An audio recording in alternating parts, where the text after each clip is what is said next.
안녕하세요. 헤드헌터TV의 박기봉입니다. 오늘은 헤드헌터TV 제18강 실패하는 헤드헌터 8가지 특징에 대해서 이야기를 해볼 겁니다. 제가 헤드헌터로서 10년 이상 근무했고 또한 네이버 대표 헤드헌터와 서치폼스 모임 카페를 운영하면서 정모만 해도 수십 번을 했습니다. 그러면서 다양한 헤드헌터를 만나서 왜 이분들이 헤드헌팅 시장에서 적응하지 못하고 떠나게 되는지 참 안타까울 때가 많은데요. 오늘은 그분들의 특징에 대해서 한번 이야기를 해볼까 합니다. 첫째, 자기 확신이 없다. 무슨 말이냐면, 자, 헤드헌터라는 직업은 대부분 처음에 입문하신 분들이 굉장히 생소하게 느낍니다. 무슨 말이냐면, 대부분 월급쟁이를 하다가 오신 분들이 많거든요. 자, 그분들의 특징은 무엇입니까? 자, 매달 월급이 따박따박 나왔죠. 그렇죠? 그런데 이 헤드헌터란 일은 성과가 나기 전까지는 수입이 한 푼도 없습니다. 그렇기 때문에 과연 내가 이 직업으로 성공할까? 성공할 수 있을까? 나는 잘할 수 있을까? 이런 자기 확신이 없이 항상 의심하게 됩니다. 그럴 수밖에 없습니다. 그 처지는 다 이해가 됩니다. 자, 그렇지만 제가 앞강에서 얘기했듯이 헤드헌터의 평균 수입과 평균 연봉 다 진단해 드렸죠. 결코 월급쟁이보다 적지 않다고 말씀드렸습니다. 이거 궁금하신 분들은 앞 강의를 한번 보시기 바랍니다. 자, 마찬가지입니다. 그러면 기존에 재직하고 있는 헤드헌터를 한번 보십시오. 자, 헤드헌터가 지금 10,000명을 넘어 거의 20,000명 가까이 되지 않습니까? 자, 그분들은 그러면 어떻게 지금 생계를 꾸려가겠어요? 다 여러분처럼 처음에는 그런 리스크를 지고 이 시장에 들어왔습니다. 그렇지만 다 뭐 몇 년 넘게 10년, 저처럼 10년 넘게 하는 분도 있지 않습니까? 자, 그 전제 조건은 어떤 거냐면 자기 확신이 없을 수도 있어요. 그렇지만 자기 확신이 없고 있고를 떠나서 어차피 이 직업으로 한번 내가 대안이 없이 이 직업으로 한번 도전을 했다. 또 이 직업으로 한번 해보겠다. 그렇게 들어왔으면 올인하라고 말씀드리는 겁니다. 자꾸 의심하고 내가 잘할 수 있을까? 이런 고민과 회의에 빠져서 살지 말고 자, 그런 것조차도 있고 이 일에 몰두해서 한번 자기 온몸을 불살아 보라는 말입니다. 자, 그런 자기의 그런 열정이 없이 계속 하면서 석세스가 안 나고 한 달 되고 두 달 되고 뭐 세 달 정도 되면은 이게 이 직업은 가망이 없어. 대부분 이렇게 포기하고 떠나게 됩니다. 결국 이분들은 뭐냐면 자기 확신이 없기 때문에 이 직업에 올인하지 않는 사람들이죠. 이 직업에 잠시 몸은 한 발을 걸쳐놓고 계속 딴 생각하고 있다 떠나는 사람들입니다. 자, 그러면 두 번째, 자기 관리가 안 된다. 자, 이런 분도 대부분 실패하게 됩니다. 무슨 말이냐면 아침 출근 시간이 뭐 한 10시 넘어서 11시 돼서 출근하신 분도 있습니다. 또는 오전 제끼고 오후에 오신 분도 있습니다. 자, 또 와서 이런 분들은 또 올인하지 않는 스타일입니다. 이런 분들도 마찬가지로. 왜냐하면 이분들도 결국은 자기 확신이 없기 때문에 자꾸 딴 생각을 하고 다른 데 대안을 찾기 때문에 아침 일찍 여기에 출근하지 않는 거죠. 자, 근데 아침 일찍 출근 안 해도 됩니다.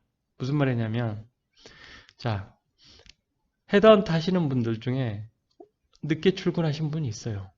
자, 그런 분들은 그러면서도 잘해요. 왜 그분은 잘할까요? 그분은 아침 일찍 일어나서 신문을 봅니다. 그렇죠? 아침에 그날 어떤 일이 있었는지 또 어떤 정보가 있는지 모든 신문을 봅니다. 한 시간씩. 그렇죠? 그리고 아침에 회사 메일에 들어가서 온 메일이랄지 저녁에 쌓였던 메일이랄지 다 피드백 주고 또 답변도 주고 또 그 메일이 급한 메일이면 바로 다 처리를 합니다. 그렇죠? 또 아침에 일찍 자포탈에 들어가서 이번에 새로 이력서가 등록된 사람은 어떤 사람인지, 그죠? 후보자 스크린도 다 해봅니다. 그러면서 자기 DB화도 시키면서 자기 관리가 되는 사람이죠. 그리고 아침 먹고 씻고 출근을 하죠. 자, 그런 분들은 늦게 출근해서 한다고 해서 전혀 문제될 사람들은 아니죠. 그렇죠? 그분들은 집에서 철저하게 자기 관리가 돼서 집에서 이미 자기 업무의 오전 업무를 다 하고 회사에 출근하는 사람들입니다. 자, 집에서만 계속 일하면은 나태해지고 생동감이 없기 때문에 회사에 늦게 오후라도 나와서 또 회사에도 와서 또 할 일이 있기 때문에 뭐 코옥도 해야 되고 나름 자기 플랜이 있는 사람들이죠. 자, 그런 사람을 제외하고 그냥 목표와 동기가 없기 때문에 아침에 늦게 일어나고, 그렇죠? 그 다음에 아침에 미정미정하고, 그러면서 또 뭐 출근 러시아워에 출근하기 싫어서 늦게 출근하는 사람들. 자, 이런 분들은 목표가 없기 때문에 아침에 일찍 출근을 못하는 거죠. 만약 이분들이 자기 오더도 많고 인사팀에서 빨리 좀 사람을 추천해 달라고 이렇게 쫓기고 있다면은 아침 늦게 출근하겠습니까? 새벽에 일어나서 출근을 했겠죠. 마찬가지입니다. 이렇듯 자기 관리가 되는 사람은 결코 이 직업에서 성공할 수 없습니다. 왜냐하면 이 직업은 1인 창조 기업입니다. 월급쟁이가 아니에요. 그렇죠? 여러분이 회사 다닐 때 월급쟁이 시절에는 대충 묻어가도 25일 되면 급여가 나왔어요. 그렇지만 이 헤드헌터 직업은 내가 후보자를 발굴하고 고객사를 발굴하고 그런 능력이 없으면 결국은 도태되기 마련입니다. 자, 세 번째. 고객사를 방문하지 않는다. 참 놀라운 일인데요. 제가 뭐 헤드헌터 5년 한 분을 만나봐서 얘기를 하는데 그분은 고객사를 방문하지 않더라고요. 인사팀하고 그냥 전화로만 5년 동안 거래를 했다는 거예요. 그렇죠? 자, 여러분, 그러면 어떻게 이런 일이 가능할까요? 물론 가능할 수 있어요. 왜냐하면 이게 우리 직업이라는 게 제품 장사가 아니잖아요. 사람 장사이기 때문에 후보자하고 인사팀하고만 잘 컨택 이루어지고 서로 인터뷰 프로세스를 잘 지켜가면 됩니다. 그렇지만 자, 헤드헌터 입장에서 고객사를 방문하지 않는다? 이거 여러분 어떨 것 같습니까? 저는 반드시 고객사를 방문하라고 합니다. 가서 인사 담당자도 만나고 그 회사에 찾아가는 그 과정이 있지 않습니까? 자, 후보자들 인터뷰 볼 때 그 회사 찾아가는 과정도 좀 설명해 주면 굉장히 후보자들한테 안정감을 주지 않습니까? 또한 그 회사를 방문해 보면 그 회사의 분위기라는 걸 알 수 있어요.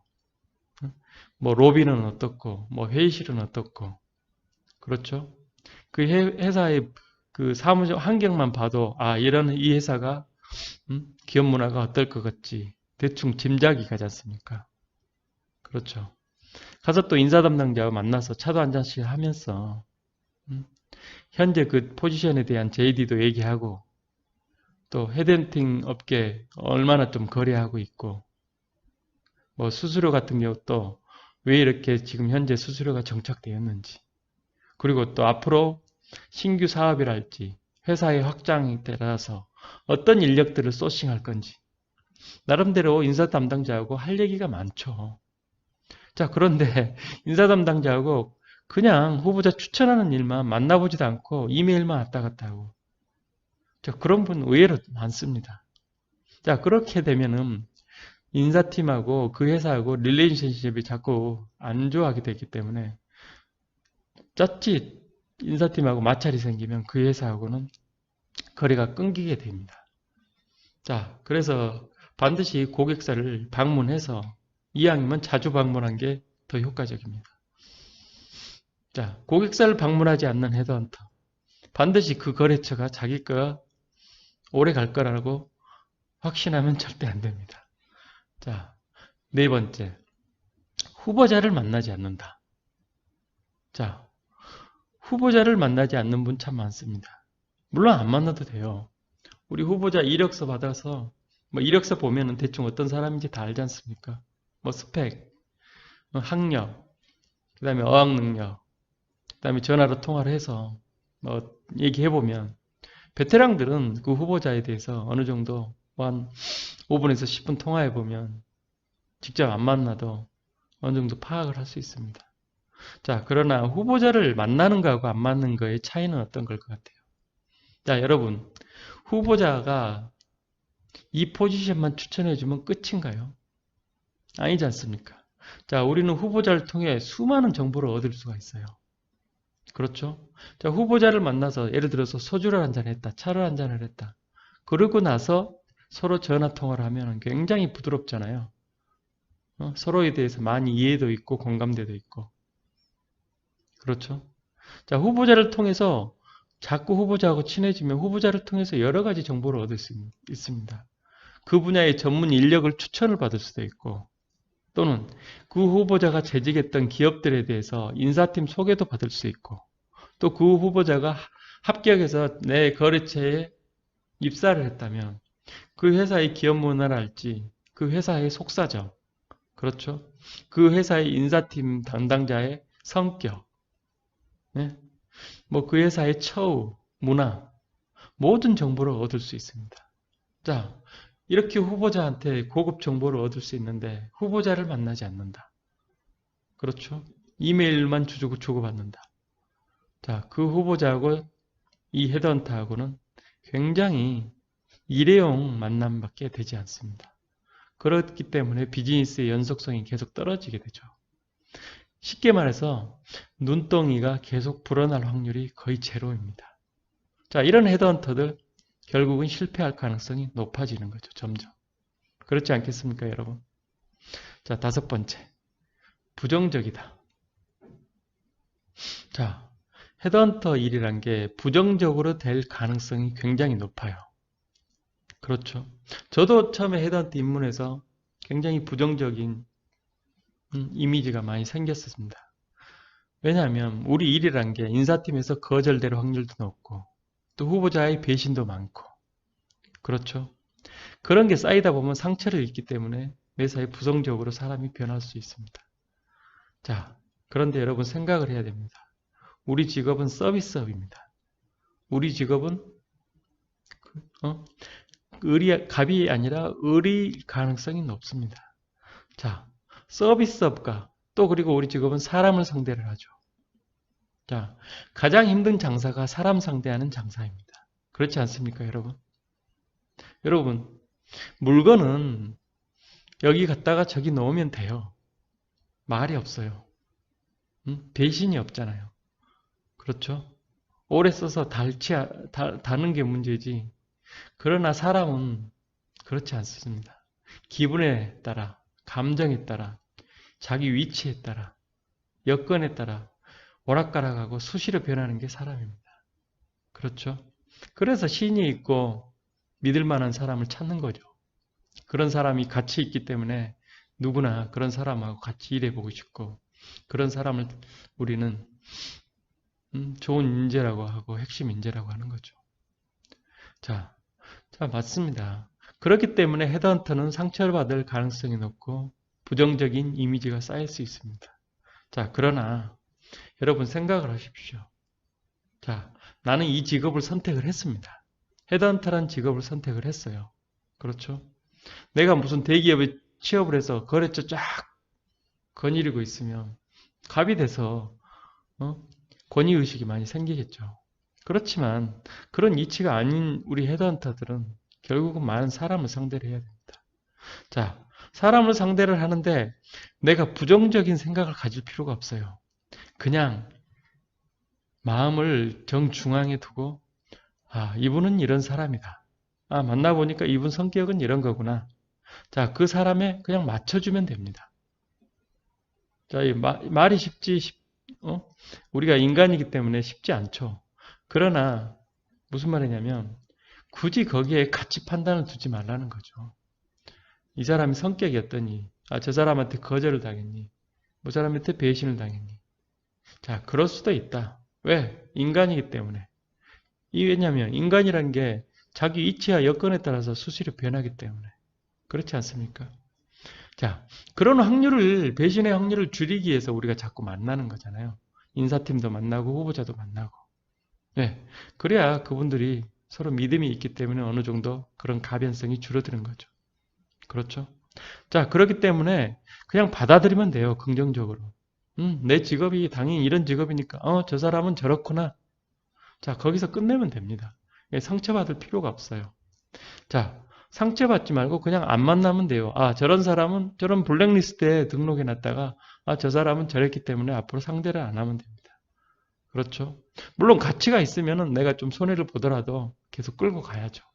그렇지만 딱 보면은 뭐 참고 갈 수 있는 사람, 저 사람은 밸류가 없는 사람, 어느 정도 판단이 오지 않습니까? 여러분 다 사회생활 해봤기 때문에. 자, 그렇기 때문에 부정적인 생각을 가지면은 헤드헌터 일 절대 못합니다. 자, 인사팀 정말 빡빡해. 영업하려면은 뭐 잡상인 취급한다는 식으로. 그 후보자들, 뭐 개발자들 뭐 추천했더니 금방 퇴사하고, 인터뷰 때도 안 오고.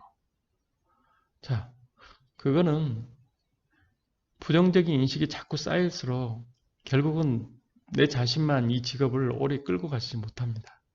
그냥 그러려니 하고 그냥 빨리 넘기시고 새로운 거에 새로운 포지션에 집중했으면 좋겠습니다. 다음은 6번째. 공부하지 않는다. 자, 헤드헌터 하신 분들 중에 정말로 공부 안 하신 분들 정말 많습니다. 여러분, 헤드헌팅 시장에 큰 먹거리가 지금 오고 있습니다. 패러다임이 변하고 있어요. 왜냐하면 지금 4차 산업 시대입니다. 자, 4차 산업은 어떤 겁니까? 지금의 우리 과거의 패러다임에서 완전히 변하고 있어요. 인공지능이랄지, 뭐 빅데이터랄지, 딥러닝이랄지, 그죠? 수소차, 전기차, 그렇죠? 뭐 VTX, 새로운 산업들이 계속 크리에이트 되고 그에 맞는 완전히 새로운 인재들을 필요로 하고 있습니다. 기업들은. 그래서 각 나라들은 지금 인공지능 쪽에 인재를 키우려고 혈안이 돼 있죠. 맞습니다. 이런 패러다임이 계속 산업의 패러다임이 바뀌는데 우리 헤드헌터들 공부 안 하는 사람들 의외로 많습니다. 그냥 인사팀에서 준 JD 키워드 몇 개 쳐보고 그에 맞는 사람 그냥 컨택해서 인사팀이 추천을 하죠. 그죠? 내가 그 분야의 전문가가 안 돼 있는데 어떻게 후보자를 발굴할 수 있겠어요? 후보자하고 대화도 안 되지 않습니까? 그냥 이메일 주고 왔다 갔다. 자, 이 회사에서 뽑으니 지원만 해 주십시오. 자, 그렇게 해서는 후보자한테 지원을 받기가 쉽지 않죠. 자, 지금 이 고객사에서 이 분야에서 어떤 4차 산업 쪽에 어떤 일을 하고 있기 때문에 어떤 프로젝트를 하고 있기 때문에 당신이 했던 업무하고 좀 맞다. 당신이 배울 점도 많다. 여기에 또 인적 네트워크가 어떻겠습니까? 당신이 가서 기여할 것도 많고 그분들하고 배울 것도 많다. 나름대로 이 분야에 전문가는 아니더라도 대화는 돼야 되죠. 쉽게 말해서 네이버하고 엄청 친해져야 됩니다. 그렇죠? 뭐 의료제약 또는 건설 중공업, 그렇죠? 자동차, 반도체. 우리 헤드헌터들은 특정 분야가 없어요. 언제 어떤 인더스트리가 걸릴지 모릅니다. 자, 그런데 공부하지 않는 헤드헌터 정말 많습니다. 그렇죠? 저는 공부하기 가장 좋은 거는 신문을 보는 겁니다. 저는 경제신문 하나 하고 그냥 일간지 2개 신문을 보고 있는데요. 매일 한 1시간에서 2시간 정도 투자를 합니다. 자, 신문을 보면은 각 기업들이 4차 산업에 어떻게 투자를 하고 있고 어떤 인재를 뽑고 있고 또 신문을 보면은 경제면을 보면 그 기업들의 패러다임이 쭉 나오지 않습니까? 따라서 여러분들이 꼭 그 신문을 구독하기를 저는 권합니다. 자, 공부하지 않는 헤드헌터 시대에 뒤처지고 결코 여기서 설 자리 없습니다. 그렇죠, 여러분? 자, 다음은 7번째. 스스로 만들지 못한다. 자, 우리 헤드헌터 일은 어떤 일입니까? 1인 기업입니다. 1인 기업. 1인 창조 기업입니다. 그렇지 않습니까, 여러분? 자, 누가 해줄 사람 없습니다. 내가 하지 않으면 누가 해줄 사람 아무도 없어요. 물론 코옥을 할 수 있겠죠. 그러나 코옥 해주는 사람들이 나처럼 그 포지션에 책임감을 갖고 추천해 주는 거 아니잖아요. 자기 일 하다가 시간이 남을 때 추천해 주는 거지. 자, 코어커 믿고 그 포지션을 끌고 간다. 곧 그 회사 거래 끊깁니다. 왜? 추천자가 없기 때문에 갈수록. 자, 스스로 만들지를 못하는 사람. 어떤 사람입니까? 자, 헤드헌터 하겠다고 이때라면 저를 찾아오는 사람도 있어요. 자, 그러면 저는 꼭 물어봅니다. 왜 헤드헌터를 하려고 합니까? 그렇죠? 자, 헤드헌터가 어떤 직업일 거라고, 어떤 직업입니까? 좀 물어봅니다. 그러면, 아무것도 모릅니다. 잘 모릅니다. 가르쳐 주세요. 자, 나이 50대에서 찾아온 사람도 있는데 아무것도 모른대요. 나이 40대에서 찾아온 사람이 아무것도 모른대요. 자, 이분들 기본적으로 자세가 돼 있는 사람입니까? 아니지 않습니까? 자기가 새로운 직업을 하려면은 최소한 그 직업에 공부가 돼 있어야 할 거 아닙니까? 그렇죠?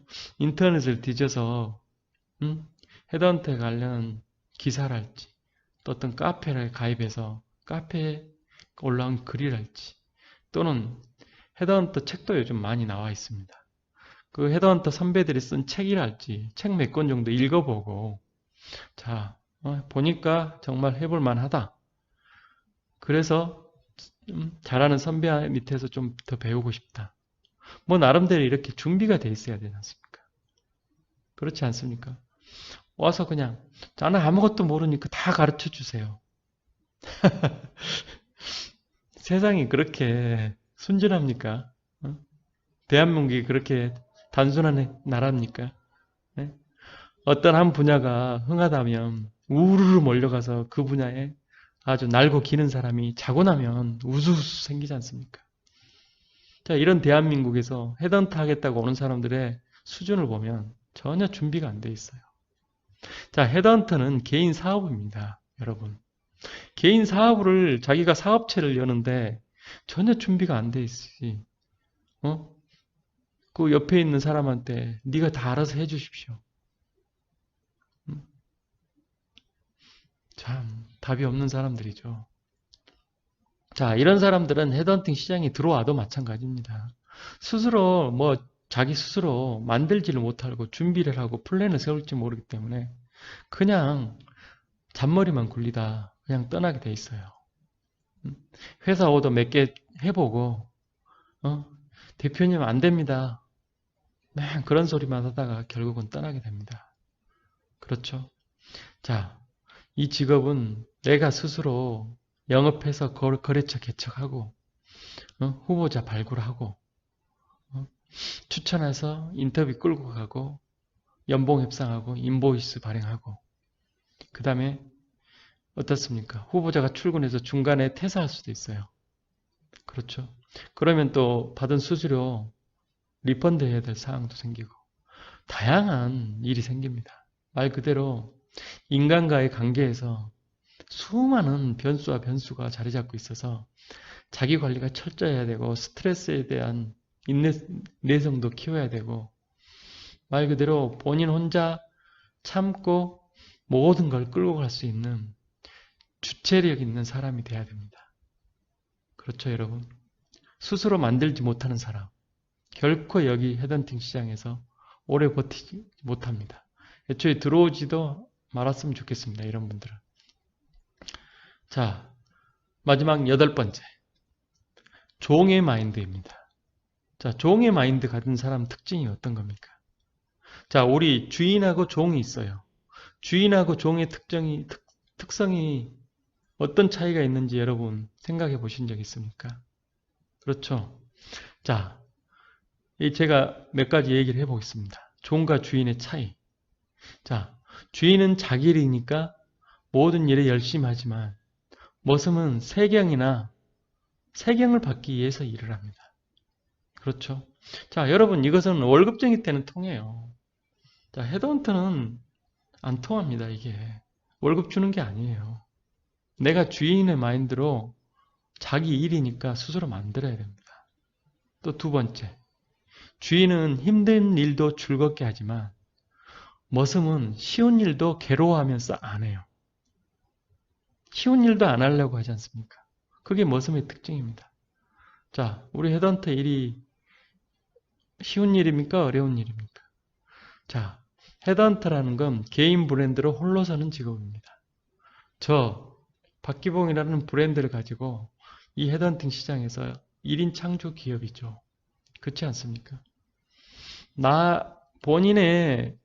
본인의 신뢰도와 평판을 가지고 기업체에서 거래를 하지 않습니까?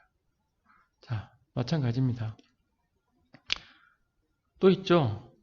주인은 힘든 일이어도 내일의 보람을 위해 참고 도전하지만 머슴은 힘든 일만 골라 피해 다닙니다. 자, 우리 헤드헌터 일은 쉬운 일 하나도 없습니다. 다 힘듭니다.